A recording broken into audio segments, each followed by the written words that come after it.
Hi guys, today's video nga pala ay gagawa tayo ng ice candy. At ito na nga guys ang ating mga ingredients. Ayan. Ito nga pala guys ay 2 latang Ibap Alaska and Alaska Condensada. 2 lata rin. At ayan nga, nilagyan namin ng kalahating kilong red sugar or brown sugar. At ayan nga, hinahalo-halo natin siya guys para ma-dissolve ang ating sugar. Ayan.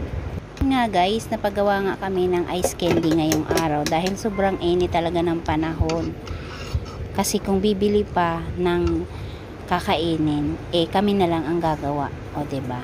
Meron naman kasi kami mga ingredients na gagamitin. Ayan na nga yung mangga na inad-add para panglahok at flavor dyan sa ating ice candy na gagawin.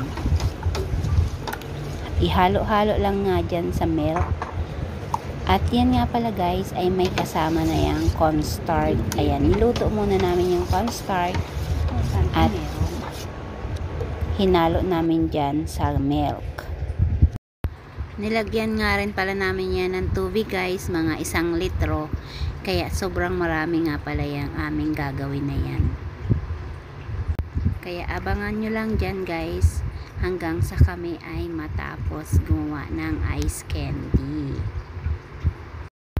At habang ako nga ay naghahalo dyan guys ng aming piniprepare na ice candy, ay nakita ko tong melon. Meron pa pala kaming watermelon at naisip ko nga na ihalo na lang dyan sa gagawin naming ice candy.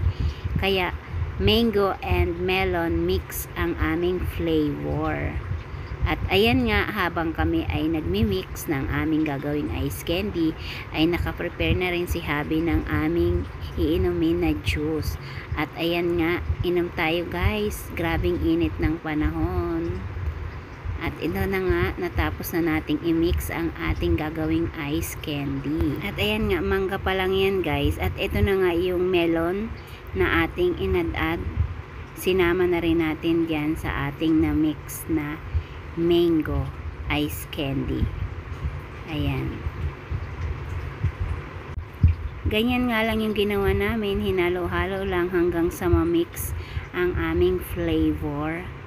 At ayan, magbabalot na nga kami dyan guys. Napansin ko nga pala guys na kaunti lang yung aming plastic wrapper ng ice candy. Kaya naisipan ko munang pinabili ng ice candy wrapper yung anak ko. Kaya ayan, habang hinihintay namin inumpisahan na naming magbalot nga ng ice candy. At si Habi nga yung taga-takal dyan at ako yung taga-buhol. At ayan, medyo marami-rami nga din pala yan guys. Siguro mga nasa 2 pitchil yan mahigit yung aming prepare na ice candy na yan. Kaya medyo marami-rami talaga. At ayan nga, nagsukat-sukat pa nga siya dyan sa baso para alam at pare-parehas yung size at haba ng aming gagawin na ice candy. At ganyan nga lang guys yung ginawa namin. Pinaulit-ulit lang namin hanggang sa matapos namin mabalot ang mga ice candy. At habang nagbabalot nga kami dyan guys, ay naalala ko yung mga kabataan ko noon time na nagtitinda ako ng ice candy sa probinsya. At ayun nga, kinikwento ko pa sa aking hobby. Nung elementary kasi ako guys at high school, ay naglalako din ako ng ice candy sa palengke. Kaya naalala ko talaga habang kami ay nagbabalot dyan. Ang sarap lang alalahanin yung mga panahon na yun kasi kabataang experience ba, 'di ba? Kahit pa paano may naikikwento tayo sa ating mga nakaraan, char. O 'di ba? At ayan nga, na-reminisce ngayon habang gumagawa ng ice candy. Sarap balik-balikan. Ayan. Noong kabataan ko kasi guys, nung elementary ako at high school, mahiyain ako. Pero pagdating sa paghanap buhay, magtinda ng ice candy, hindi ako nahihiya. Iniisip ko kasi meron akong pangbaon sa school kapag ako ay nakapagtinda at napaubos ko yung 100 pieces na ice candy. May kinukuhanan kasi ako dati ng ice candy para itinda ko yun sa palengke every Sunday.